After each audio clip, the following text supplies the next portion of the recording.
I know if I lost a silver coin, I turn the light on, I turn the TV on, I turn my cell phone on, I turn on whatever I got to turn on so I can see.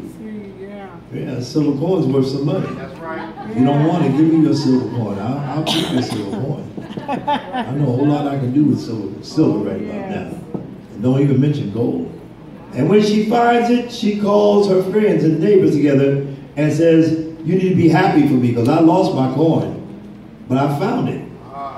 And so this scripture says in Luke 8:15, 8 through 10, in the same way, I tell you, there is rejoicing in the presence of the angels of God over one sinner who repents. Now, let's all understand that word. One sinner who does what? Repents. What does repent mean? Repent means that I am sorry for the sins I've committed. Every one of us sitting in here today are sinners saved by grace. Okay? Y'all hear what I'm saying? Every person here is a sinner saved by grace. All of us were born in sin. Okay? Whether you were born at home, right, in the hospital, right, on the farm, all right, in the car, all right, no matter where you were born a sinner. Are you listening to me? Good word. So it says, heaven is rejoicing over one who is repentant. And the thing that we must always understand is that it is important that we do not pass that step up. Salvation is not complete unless there's repentance first. Right. Yes. You got to do more than say, I want Jesus to come into my heart. Right. You must repent. Amen. You've got to be sorry. Sorry. Well, I didn't smoke dope. You didn't have to smoke dope. You were born in sin. Right. Well, I didn't play cards. You didn't have to play cards. You were born in sin. You know what I'm saying? That's good. Well, I never took nobody's wife. I never ran out on I never cheated. You didn't have to cheat. You were born in sin. That's right. You didn't have to do anything to qualify to be a sinner. All right. You were born a sinner and you didn't have to qualify for it. You didn't have to pass an exam. You didn't have to take a test. All you had to do is just be born. All right. Anybody here that wasn't born? Let's make sure we talk. Let's make sure everybody came through the same process. We were all born. Even if you don't know who your mom and daddy is, you still were born. You were not invented. You were not hatched. You were born. My God. So just because you've been born, you were born a sinner. Okay? So it is our job that we must save the lost who are inside the church. There are people inside the church who don't have direction for life. There are people inside the church that think just coming to church saves them. Right. But you got to do more than come to church. That's right. You can go to school, and when I was in school, I don't know if they still do it now. That was a long time ago. But when I was in school, you could go to school and you could still receive a certificate. At the end of 12 years, you didn't get a diploma, you got a certificate. And it was called a certificate of attendance. And what that meant is they cannot validate that you learned anything. The school system cannot validate that you're qualified to do anything. They cannot validate that you excelled in anything. The only thing they can validate is you came to school. So very few schools are letting people go to college on a certificate at my time. You had to have a diploma and you had to have a certain GPA. The same with church. You got to do more than just come to church. All right. I go to church every Sunday. Guess what? So do a whole lot of other people. All right. But that does not mean that you are saved. All right. Tell your neighbor you got to do more than come to church. You got to do more than come to church. You got to have church inside of you. Church inside of you. That's right. Everybody hear what I'm saying? That's good. Jesus has got to live in you. Yes. I hope you all are getting something from this today. Yes. So point number 3, we must have the heart of God who is longing for the return of the prodigal. Now that is a long subject. I don't want to get into that one, because if I get into that one, I'll be stuck there tonight. I'll probably come back next week with that. But how many of you all have not heard the story of the prodigal son? How many of you never heard it? Okay. Then I'll try to surmise it real quick. St. Luke, the 15th chapter, and around the 11th verse to about the 32nd verse. You get a chance, you don't have a Bible, well, make sure you get a Bible, because once you read that. It talks about 2 sons of a father. His father had an inheritance. He had a lot, he was a wealthy man. And the father had stored up his wealth to pass on to his children, so that at a certain time in their life, maybe it was in his will, but it was there for an inheritance for them. So that when he would die, or whenever he decided to give it to them, they could have what belonged to them. There were 2 sons. It was an older son and a younger son. The younger son probably got in contact with some negative folks, some bad influence. Some people that always try to make you think you can do better, and you ought to get out from where you are and be yourself and express yourself and, you know, live your life. Don't be living your life according to what other people are telling you. Live your life and make yourself happy. So whatever the cause was, this younger man goes to his father and says, I want my inheritance now. I don't want to wait till you give it to me. I want it now. The father didn't fuss with him, and everybody knows that I'm not the father that I'm talking about. Because my sons come asking me for something ahead of time, I tell them, you better get out of my face. You ain't getting nothing now. Don't ask me no more, else you won't get nothing. I'm that kind of person sometimes. They look at me like I'm serious. I am serious. But the father in the Bible turns around and gives the younger man maybe $10,000, maybe $100,000. If he was wealthy, he probably gave him he probably broke off some change for him. You know, he had some money, some serious money. And what does the young son do? He takes the money that's given to him and he goes out and starts living it up. Right. There's an expression that my dad used to use on paydays. He said, son, you spending your money like you got a hole in your pocket. You can't save nothing. You spend every dime you get. And I'm sure some of you all know people like that. As soon as they get paid, they're going to buy everything they can buy. Right. And if they get paid on the first, guess when they're broke? On the second. And some are broke on the first, before the day is over.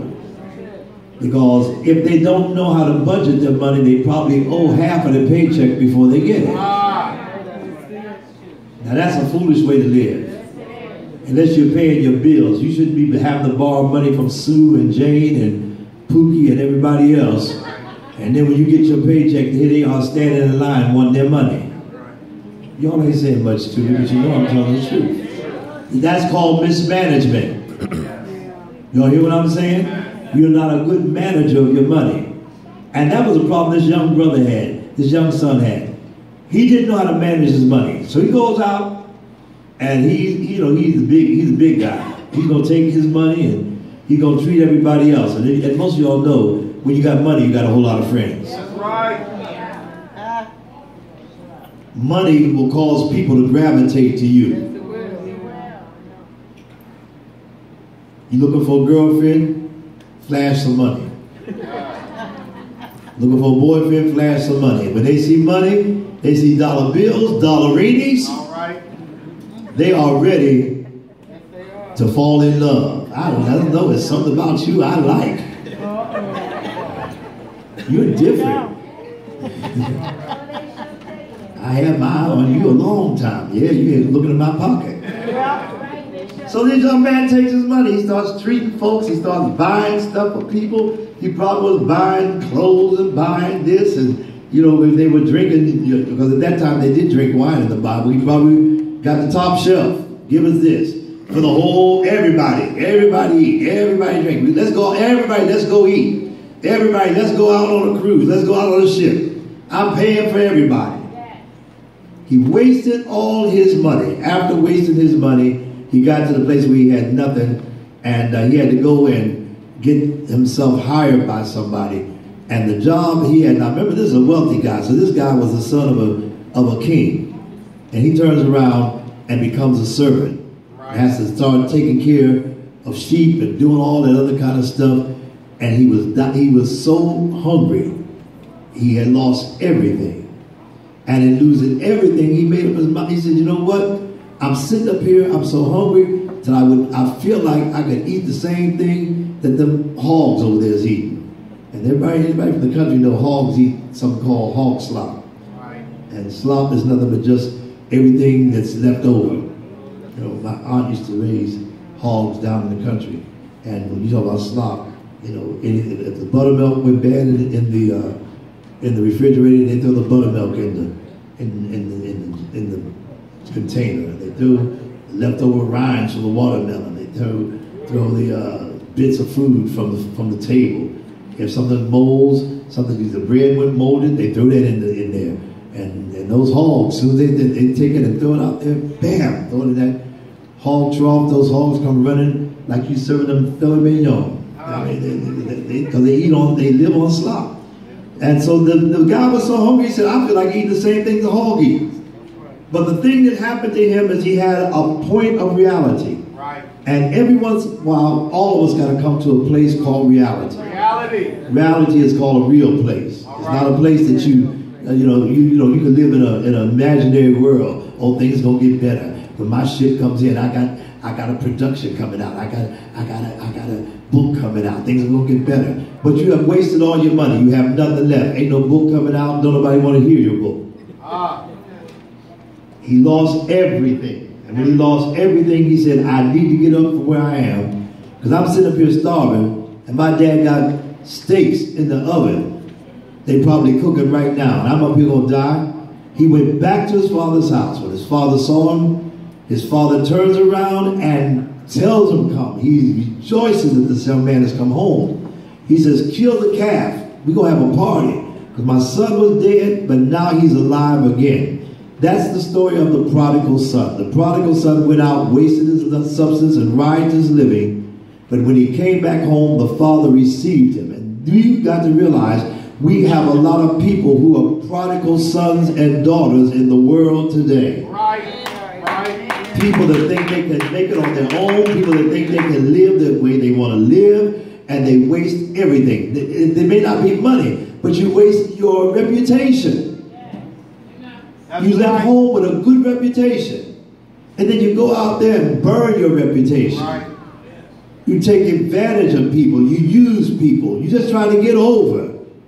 Right. And most people like that you don't want to be bothered with. But you got to understand when it comes to saving the lost at any cost, you got to save that person that maybe even burnt you. All right. That's how come you got to forgive people. You can't hold stuff against them.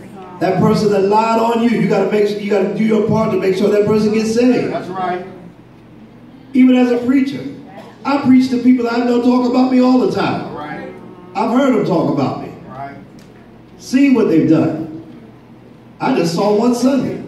Happened to catch him when he was chattering there. Didn't think I saw him. Does that mean I'm going to preach to everybody but you? I ain't going to say nothing to you. That's not the way God means for us to be. The Bible says, love your enemies. Pray for them that despitefully use you. Anybody hear what I'm saying? When people mess you up, you still got to love them. That's right. Why? Because God is love. Somebody say God is love. You can't say you have God and don't love people. You can't say that you belong to God and don't love people. You may not love what they do, but you got to love the person. You got to separate the faults of the person from the person. Because if it were reversed, somebody say if it were reversed, you would want somebody to love you, even though you've messed up. Does anybody here don't want nobody to love you at all? You don't care if nobody love you? Well, thank goodness nobody put their hand up there. Because all of us want to be loved. That's right. Everybody want to be loved. That's right. Amen. Y'all ain't saying amen. Right. I'm going to say it again. Everybody wants to be loved. Everybody.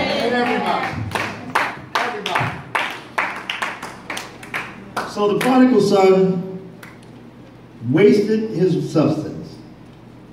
But we must have the heart of a God who is longing for the return of the prodigal.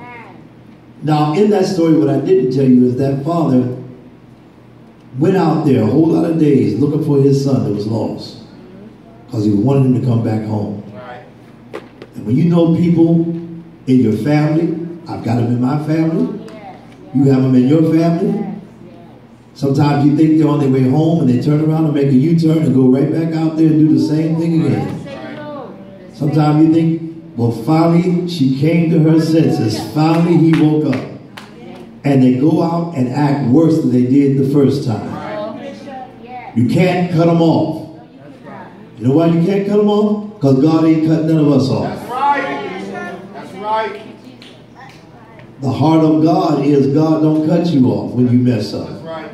But God gives you another chance. So he turns around and he comes back home and the prodigal son returns. And that's what we must have. That same heart that longs to see people come back to God. Longs to see people get their life together. So what, you got a prison record. I still want to see you get yourself together. So what, you messed up. So what, you unemployed. I still want to see you get yourself together. So what, you done cheated. I still want to see you get yourself together. That's the heart of God. Because we look at things and we categorize what's bad and what's good. And we say one sin is not as bad as another sin. But it's just as wrong to tell a lie as it is to kill somebody. Y'all ain't saying amen. As a matter of fact, if you tell a lie on someone, the Bible calls your tongue a murderer. You may as well just take a knife and stab them to death. When you kill somebody's reputation, you are a murderer. When you put somebody's name out for bad, you are a murderer. Y'all quiet here. Okay. When you talk stuff you don't know what you're talking about, you're a murderer. And if you do know what you're talking about, if you have the heart of God, you don't talk about it. You pray about it. Okay? Y'all listen to me there? Yes. All right. So this young man came to himself. And he came back home because the father did all he could to make sure that this son, even though he wasted everything, he still had something waiting for him when he got back home. And look at what the older brother does. The older brother gets real jealous. He comes on, why are you making all that big fuss over him? I was here all the time. I'm the one that kept the crops up. I'm the one that did this. I'm the one that kept things going. You know, you always got people that's jealous when somebody does something that God wants them to do. You got folks sitting on the sideline and talking like they make it over him like he just, you know, I've been here 20 years. He just got here. Why are you giving him so much attention? I should have attention too. Sometimes it's like that in your family. You know how it is. It's called sibling rivalry. Now see, I don't know too much about it because I'm an only child. But I've seen my cousins and some of them get jealous with each other. Mama give her all the attention. Mama don't give me no attention. She was always Mama's favorite. Mama ain't never cared for me. Yeah, somebody's over here laughing. They say, oh, that sounds familiar, huh? You want to be like that. Yeah. Don't be that elder. Don't be that elder brother. Don't be the older sister, the older brother. That's all with that. You know, that can't be happy when somebody comes back home. All right.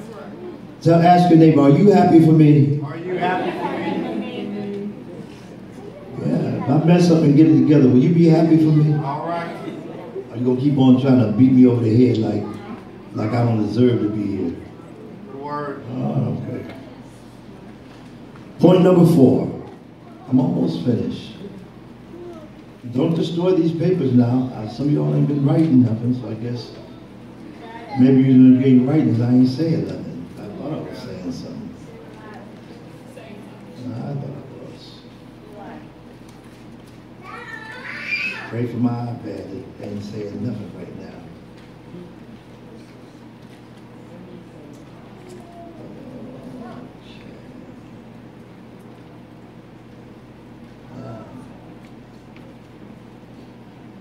Point number 4. I can't find it on my iPad, but I got it in my, I always study, so I know it. We must hear the cry from hell to save the lost ones on the earth. Let's look at St. Luke 16, 19 to 21. St. Luke 16, 19 to 21.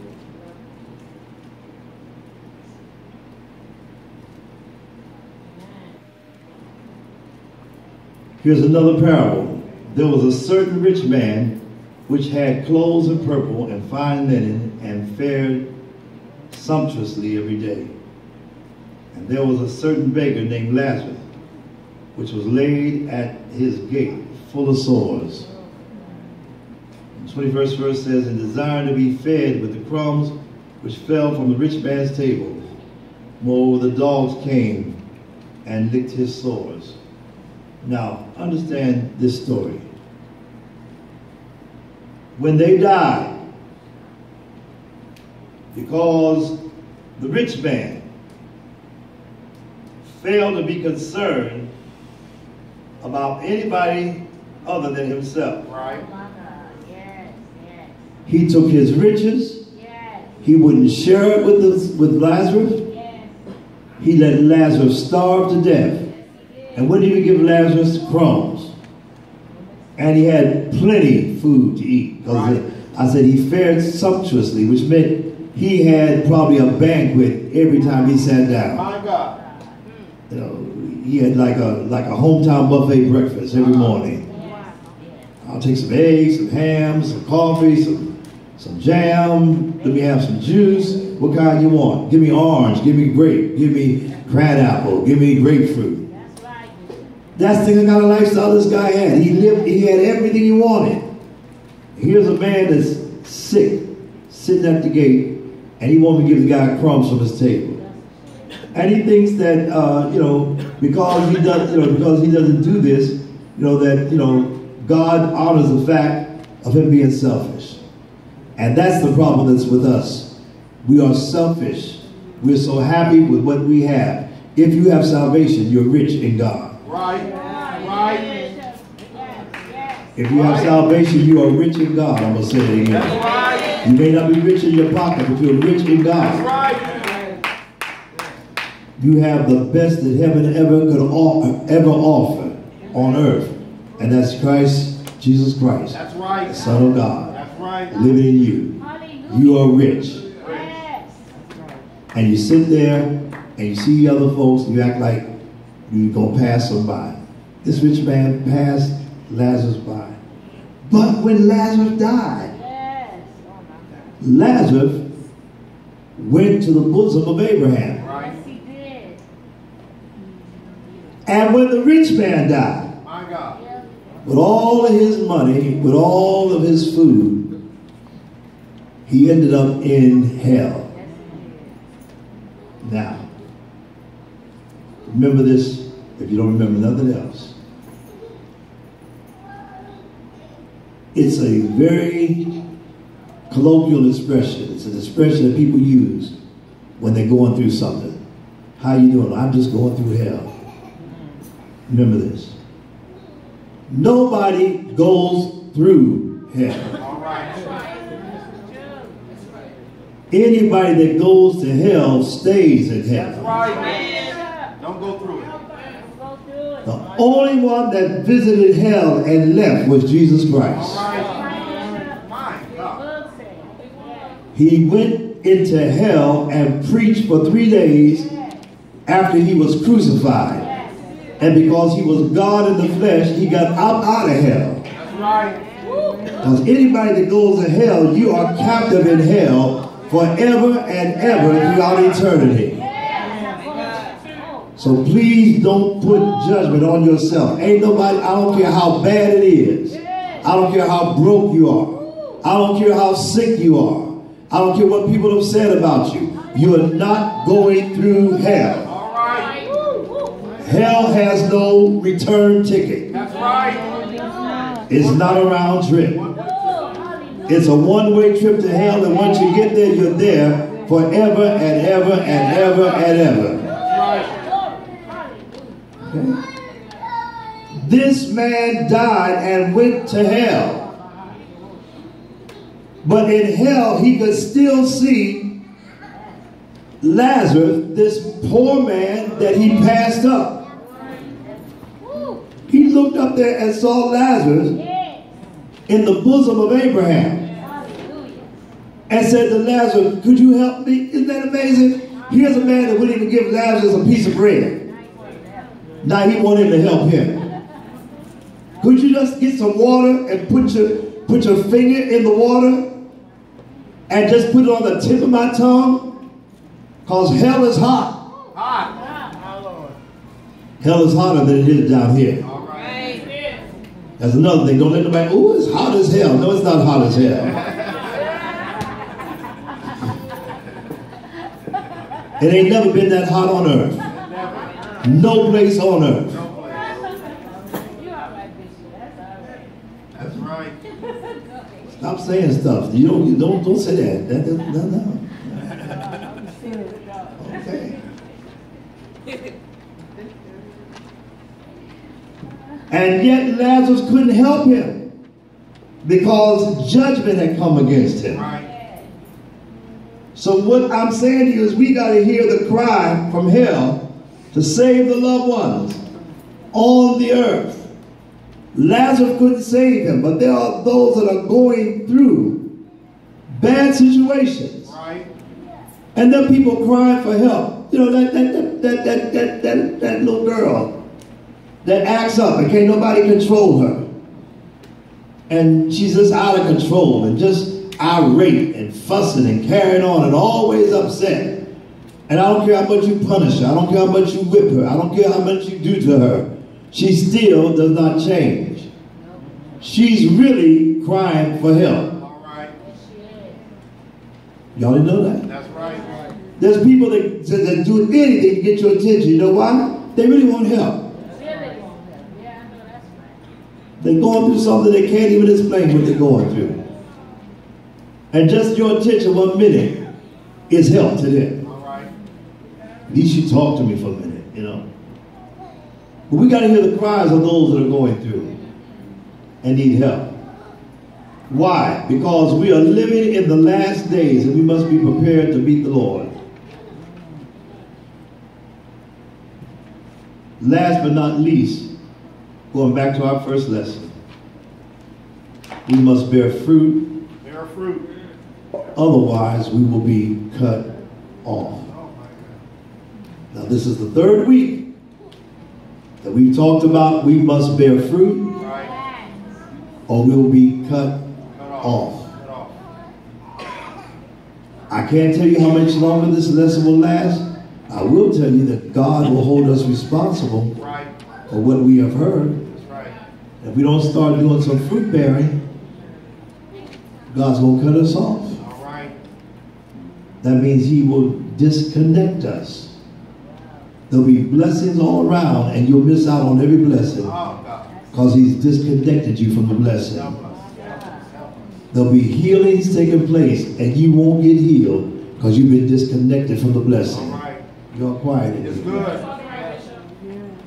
People all on your job will get a raise and you'll never get one. Because you've been disconnected from the blessing. The word. Y'all didn't know that? Yes. God looks at what you do and how you do it. And if you disobey God's word, he's not going to bless you on top of that. Right. Everybody understand that? That's right. Take it in by the hand and tell them, I know you know God loves you. I know you know God loves you. But guess what? Guess what? God don't bless your mess. God don't bless your mess. That's right. Mess does not get blessed.